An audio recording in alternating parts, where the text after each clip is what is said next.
Muli, inihahatid namin sa inyo ang isang patotoo mula sa isang kabataan namin na aming inabot sa tulong ng Rhoda Ministries Network Incorporated.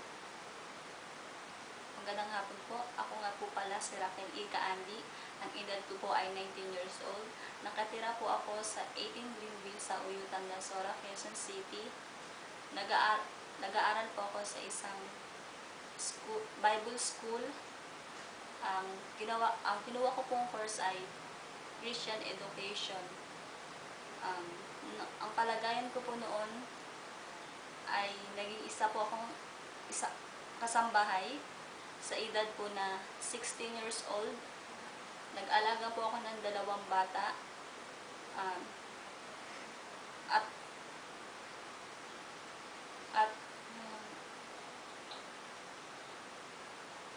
Nung bang 16 years old ka, mahirap na mahirap ang nararanasan niyo sa buhay kaya ka nagtrabaho? Opo.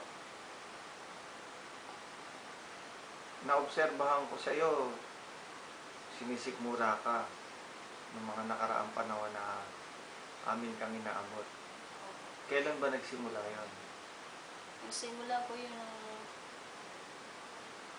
15 years old po. Gumagano na po yung tiyan ko, parang masakit.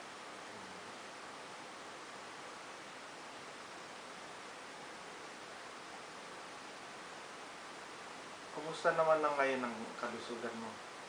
Ngayon, ayos na po. Hindi na po ako dumuduwal, hindi na po ako inuulisan.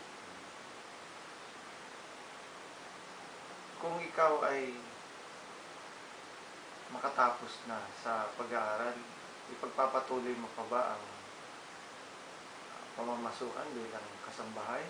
Hindi na po. Gusto ko na po kasi maahon sa hirap ng pamilya ko. Hindi na po ko magkakasambahay.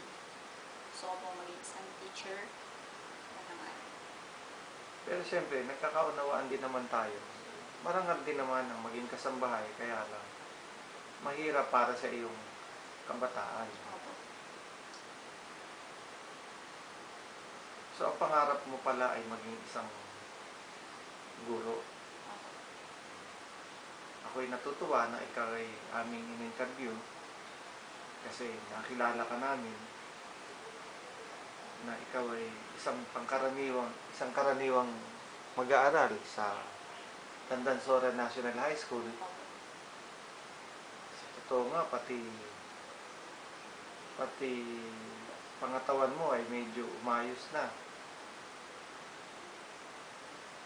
Ano ang masasabi mo para doon sa mga tumulong sa amin para ikaw ay matulungan? Papasalamat po ako sa mga itinulong po ng Rhoda, lalo na po ang FGCF.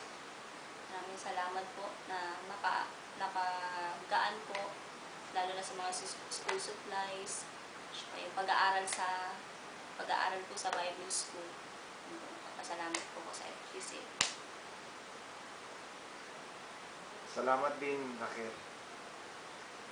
Magandang hapon sa iyo. Magandang hapon.